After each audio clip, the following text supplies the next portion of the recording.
고3부터 시작된 순차적 등교가 오늘 마무리됐습니다. 이로써 도내 18만여 명의 유초, 중고등학생들이 모두 학교에 나왔습니다. 학생들의 등교가 시작된 이후 학교별 급식 질의 차이가 곳곳에서 나타나고 있습니다. 교육부의 간편식 권고를 충실히 따르는 학교가 오히려 학부모들 사이에서 원성의 대상이 되고 있습니다. 이달부터 지역 공연계의 오프라인 공연이 본격 재개됩니다. 철저한 방역과 객석 거리 두기를 통해 관객과 만날 예정입니다.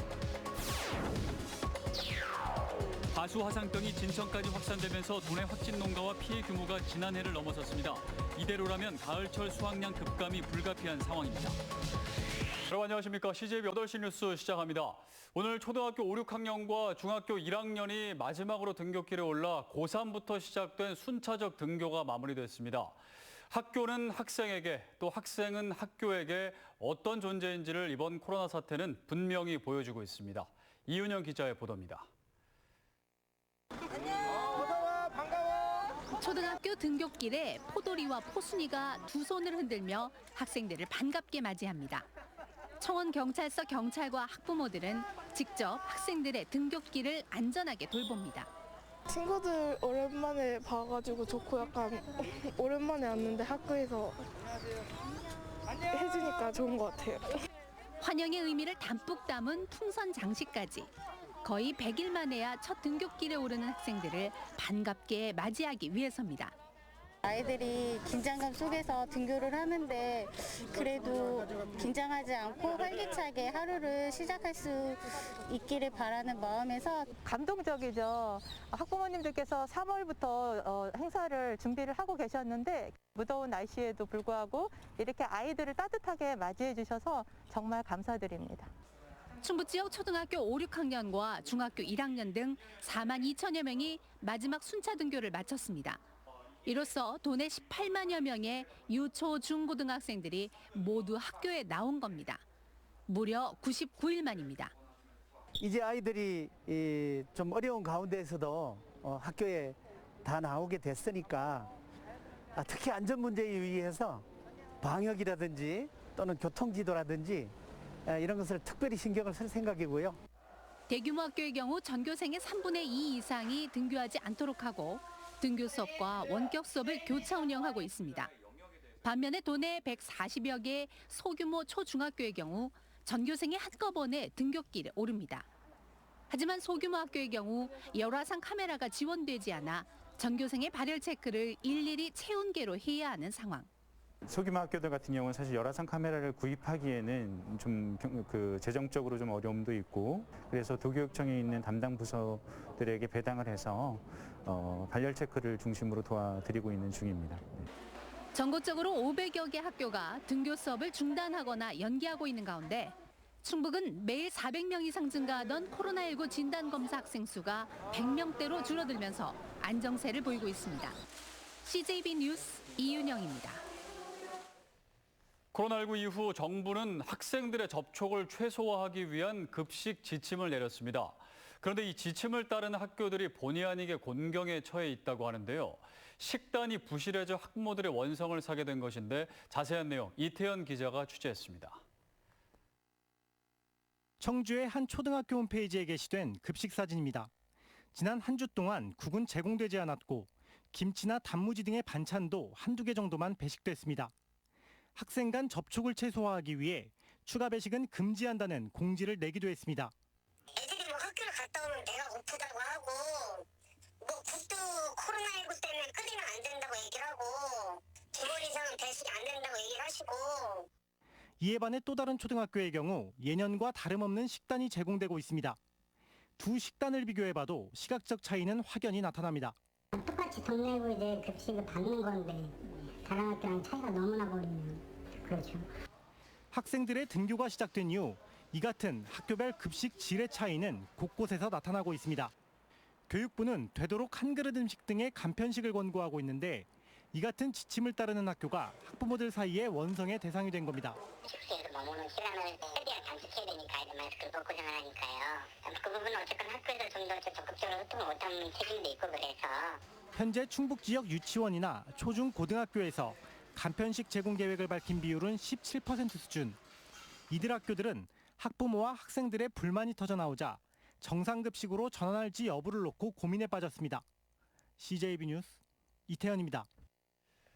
코로나19로 동면에 들어갔던 청주 지역 공연계가 기지개를 켜고 있습니다. 객석에 거리두기를 도입해 관객을 직접 만나겠다는 건데 코로나 시대의 공연 문화의 표준으로 정착될지 관심이 모아지고 있습니다. 안정원 기자입니다. 올해로 38회째를 맞는 충북연극제가 닷새 일정으로 모레 개막합니다. 당초 3월에 열릴 예정이던 행사를 연기해온 주최 측은 고심 끝에 관객을 직접 대면해 공연을 치르기로 했습니다. 이제야 드디어 할 수 있어서 얼마나 정말 좋고 가슴 떨리는지 모르겠어요. 오랜만에 관객분들 만날 그 생각에 너무 가슴이 설레고 있습니다. 충북연극제가 관객 없이 연극제를 치른 타 지역과 다른 선택을 한 건 객석에 충분한 거리두기를 하면 방역에 무리가 없을 거라는 판단 때문입니다. 청주 예술의 전당 소공연장은 전체 좌석의 10분의 1 정도만, 규모가 큰 대공연장은 6분의 1 정도만 선착순으로 입장시킬 계획입니다. 좌석수를 좀 제한을 뒀습니다. 대극장은 한 1,480석 정도 되죠. 거기를 좀 줄여서 250석으로 관객을 좀 예약으로 해서 줄이고 6월 한 달간 청주 예술의 전당에 예정된 오프라인 공연은 모두 7개. 청주시는 상반기에 취소됐던 공연들이 한꺼번에 몰릴 것에 대비해 추가 무대 설치비를 지원하기로 했습니다. 무대 설치 비용을 해당 200만 원씩 지원하는 거로다가 이제 그렇게 예산을 이제 책정을 했고요. 그리고 이제 실내에 이제 소극장에서 이제 할 경우가 있습니다. 그런데 실내에서 할 경우는 100만 원씩.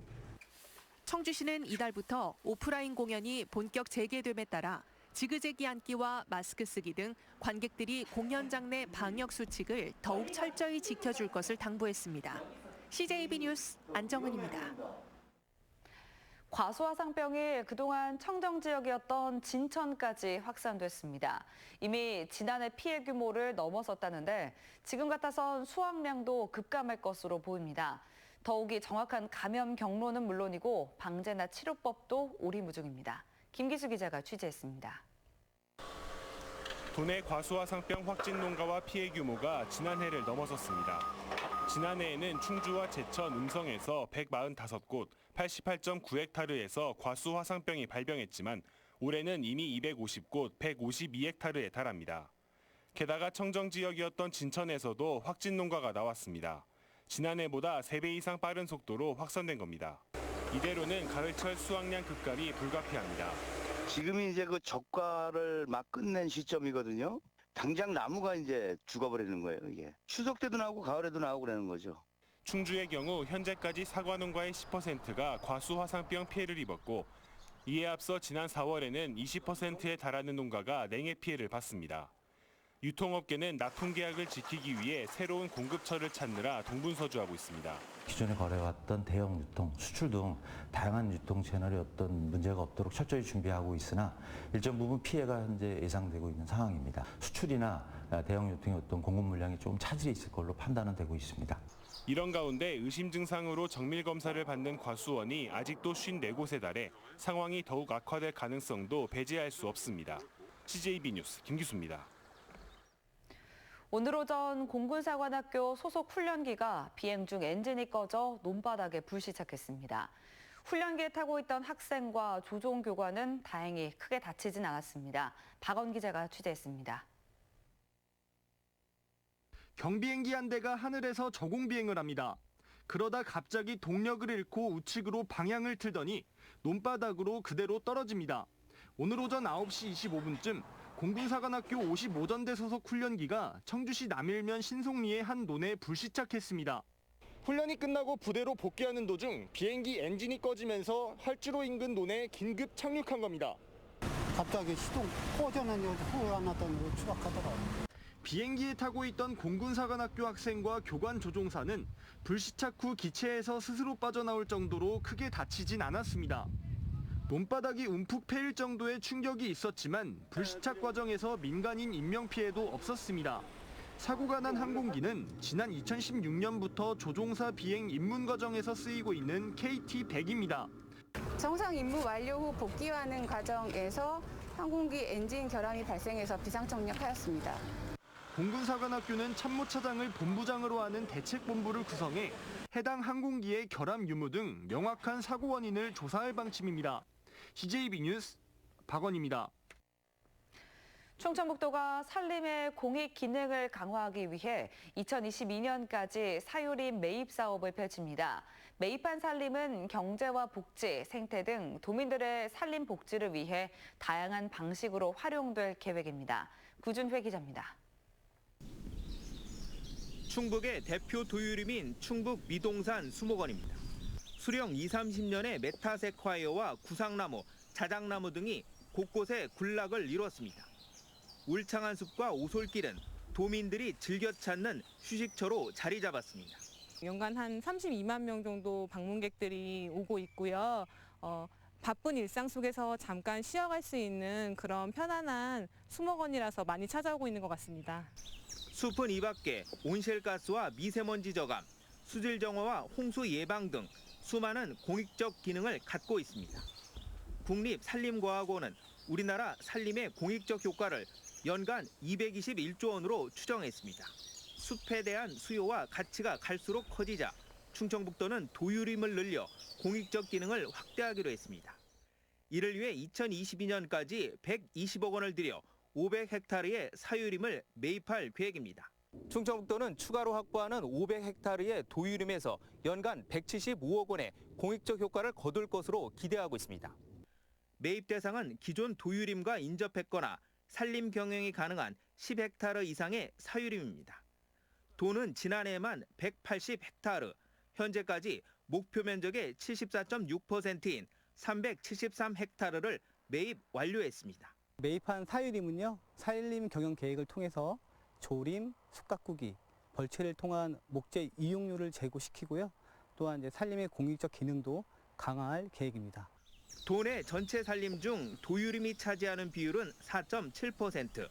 충청북도는 도유림을 지속적으로 늘려 도민들의 산림 복지를 높여나갈 방침입니다. CJB 뉴스 구준혜입니다. 충청북도와 코로나19 극복을 위한 충북형 뉴딜 사업 추진을 위해 4,104억 원의 4회 추가 경정 예산안을 편성해 도의회에 제출했습니다.